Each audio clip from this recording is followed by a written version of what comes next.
आपने आम आदमी पार्टी पर भी आरोप लगाया है और बीजेपी पर भी आरोप लगाया है, क्या कहेंगे? और डॉक्टर मोहम्मद अमीन सर ने बिल्कुल स्पष्ट कर दिया है कि ये आरोप फेक है चुनाव आयोग पर, हम बहुत ट्रांसपेरेंसी के साथ काम करते हैं। देखिए, दो बातें बता देता हूं आज आपको कि जिस प्रकार से भारतीय जनता पार्टी का यही चाल चरित्र रह गया है। भारतीय जनता पार्टी किसी भी प्रकार से सत्ता की लोभी पार्टी है, उनको चाहिए कि कैसे भी हम सत्ता को हासिल कर सके। आज दिल्ली की राजनीति की बात यह है कि दिल्ली के अंदर भारतीय जनता पार्टी 93 से लेकर आज तक सत्ता में नहीं आई है, और अभी हाल फिलहाल में पीछे म्युनिसिपल कॉर्पोरेशन का चुनाव भी भाजपा हार गई, अभी दिल्ली यूनिवर्सिटी के चुनाव में भी भाजपा हार गई। तो भारतीय जनता पार्टी को यह समझ में आ चुका है कि किसी भी तरीके से सत्ता हत्या नहीं है, और इनकी सत्ता की जो लोभी पार्टी भारतीय जनता पार्टी उभर के सामने आ रही है। आप चंडीगढ़ के चुनाव में देखा आपने किस प्रकार से इन्होंने लोकतंत्र की हत्या की। चाहे महाराष्ट्र की, हरियाणा की, किसी भी राज्य की आप बात कर लीजिए, भारतीय जनता पार्टी को सत्ता हासिल करने की ऐसी इनकी लोभ हो गई है कि ये सत्ता के बिना रह नहीं सकते। भारतीय जनता पार्टी ने देश के लोकतंत्र की हत्या एक नहीं कई बार की है। अभी साजिया इल्मी जी सुप्रीम कोर्ट की बात कर रही थी, क्या सुप्रीम कोर्ट पे आपको विश्वास है? तो आपने सुप्रीम कोर्ट के मुख्य न्यायाधीश को इलेक्शन कमिश्नर चुनने की प्रक्रिया से क्यों बाहर करवा दिया गया? क्या आपको देश के मुख्य न्यायाधीश पे विश्वास नहीं था? आपको अपने क्या बोल रहे हैं भाई साहब? हम लोग ने क्या किया? मैं आपको बताता हूं कि नहीं, हम लोग ने क्या किया कि आप सुनिए बता रहा हूं हम इलेक्शन कमिश्नर चुनने की प्रक्रिया से देश के मुख्य न्यायाधीश को बाहर कर दिया गया। आता है चीफ जस्टिस क्या कैसे शहर होता है? मेरी बात सुनिए ना, भारतीय जनता पार्टी की करता है। आप सुनिए मेरी बात को, आप मुझे बीच में मत बोलिए। मैं आपके बीच में साजिया इल्मी जी नहीं बोल रहा था, ना कीजिए, मैं आपके बीच में नहीं बोल रहा था, मैं आपके बीच में नहीं बोल रहा था, अभी मैं आपके बीच में नहीं बोल रहा था, विक्रम जी जो बात मैं आपके बीच में नहीं बोल रहा था। इलेक्शन कमिश्नर चुनने की प्रक्रिया में सुप्रीम कोर्ट के न्यायाधीश शामिल हुआ करते थे, उनको बाहर कर दिया गया। मैं आपको ये कहना चाहता हूं कि आज देश की इलेक्शन कमिश्नर की जो सांस गिरी है, किसकी वजह से गिरी है? मैं आप इलेक्शन, मेरी बात सुनिए, लीडर ऑफ ऑपोजिशन की बात मत करिए, मैं जो बात कर रहा हूँ मेरी बात सुन लीजिए। साजिया जी मेरी बहन साजिया इल्मी जी, मेरी बहन शांत हो जाएगी। आज दिल्ली की राजनीति में क्यों, दिल्ली की राजनीति में आज बीजेपी को जनता नहीं चुन पाती है?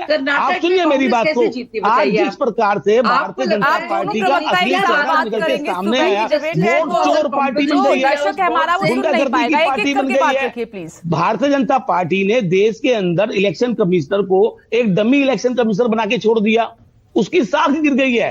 आप देखिए सीबीआई, ईडी नहीं विक्रम जी, मेरी बात ठीक है, आपके आरोप सुनिए, लेकिन ये गलत नहीं है, ये सत्य है। देश की जनता आज पूछ रही है, आज देश की जनता पूछ रही है, साजिया मेरी बहन, आज देश की जनता पूछ रही है कि क्या भाजपा वॉशिंग मशीन का इस्तेमाल करेगी? जिन लोगों को करप्ट किया था उन्हीं पार्टी को ज्वाइन कराकर मुख्यमंत्री बना देगी। मोहम्मद अमीन सर कुछ कहना चाह रहे हैं? सर कुछ कहना चाह रहे हैं? 1 मिनट सर बोलिए। मैं ये चाहता हूं कि इलेक्शन कमीशन की साख थी, है और रहेगी। इन पार्टियों की साख नहीं रहेगी देश में जो बेईमानी की बातें करते हैं और संस्थाओं को, संवैधानिक संस्थाओं को बदनाम करने की कोशिश करते हैं। इनकी खुद की इमेज खत्म हो चुकी है पब्लिक की निगाह में। चंडीगढ़ के चुनाव में आपने देखा, महाराष्ट्र के चुनाव में आपने, चंडीगढ़ का चुनाव इलेक्शन कमीशन नहीं करा था, म्युनिसिपल कॉर्पोरेशन कराता है। आप सुनिए, सुप्रीम कोर्ट ने फटकार लगाई चुनाव अधिकारी को वो चुनाव नहीं कराया विक्रम जी जिसका आप जिक्र कर रहे हैं। नहीं, मैं एक बात कह रहा हूं कि किस प्रकार से दुरुपयोग करने की बात कर रहा हूं मैं, किस प्रकार से दुरुपयोग किया गया। प्रियंका जी अपने मोबाइल पे शायद आप वही लेटर हेड दिखा रही हैं जो अरविंद केजरीवाल जी ने कल दिखाया था, जो चुनाव आयोग को दिया गया है, वही है? नहीं, मैं वो लेटर हेड नहीं दिखा रही, मैं सर को जवाब दे रही थी कि कैसे यहाँ दिल्ली में जो असिस्टेंट इलेक्टोरल रजिस्ट्रेशन ऑफिसर है, उन्होंने 22 नवंबर को उन्होंने वोट काटने का आदेश दे दिया कि ये लोग या तो मर चुके हैं या शिफ्ट हो चुके हैं, इनके ऑर्डर में लिखा है, और इन्होंने ये बात अपलोड नहीं की अपनी वेबसाइट पे। मैं इसी बात का बार बार जिक्र कर रही हूँ सर, चीटिंग कर रहे हैं। कोर्ट में क्यों जाए सर? आप हमारे साथ चीटिंग करो, हम कोर्ट जाए, हम आपके सारे ऑफिसर्स के ऊपर एक्शन लेंगे, हम चुप नहीं बैठेंगे। और आप बात करें, एक मिनट, आपने बहुत सारे झूठ बोले, आपने आपकी बात में बीच में नहीं बोली, आपको सुनना भी चाहिए। प्रियंका जी बात रखनी है, बहस नहीं करनी। सर यही आप क्यों आप वोट काटेंगे और हम कोर्ट जाए? प्रियंका जी कह रही हैं और हम कोर्ट जाए। हमने चुनाव आयोग से शिकायत की, हजारों शिकायत की, लेकिन एक बार भी एक्शन नहीं लिया गया। नहीं, ऐसा नहीं है। इलेक्शन कमीशन अपने कामों में बिजी रहता है, रोजाना की थोड़ी प्रेस कॉन्फ्रेंस करेगा। क्या केजरीवाल ने क्या कहा, कल विनीता जी ने क्या कहा, कल ईश्वर चंद ने क्या कहा, ये नहीं चलता है। इलेक्शन कमीशन अपना काम कर रहा है, बेस्ट है इलेक्शन कराने में, और इलेक्शन कराता है क्लियरली, साफ सुथरा इलेक्शन कराता है, जिसको कोई कोर्ट में भी चैलेंज नहीं कर सकता। इस तरह की बातें आरोप लगा रहा है, इनका काम है ध्यान आकर्षित जनता का, और जनता को बहकाना, जनता को झूठ बोलना। अगर कोई बात है कोर्ट में जाइए, दिल्ली है, हाई कोर्ट है, सुप्रीम कोर्ट, सब कोई कोर्ट है। आप झूठ बोल रहे हैं, आप कह रहे हैं कि आप कुछ नहीं करेंगे, इलेक्शन कमीशन कुछ भी करेगा और हम कोर्ट जाए। आप गलत करते रहेंगे क्योंकि आपके हाथ में पावर है और हम कोर्ट जाए।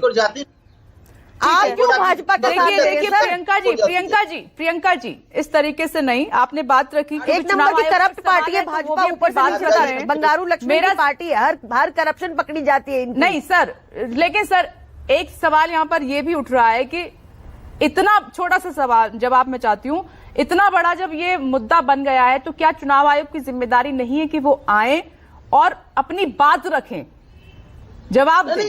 इलेक्शन कमीशन, देखिए मैडम माथुर, ऐसा है कि इलेक्शन कमीशन का काम है कि काम को प्रैक्टिकली करना। इनका अगर कोई चिट्ठी गई है, इनकी कोई कंप्लेंट गई है, तो उसका जवाब वो देंगे और लीगली देंगे।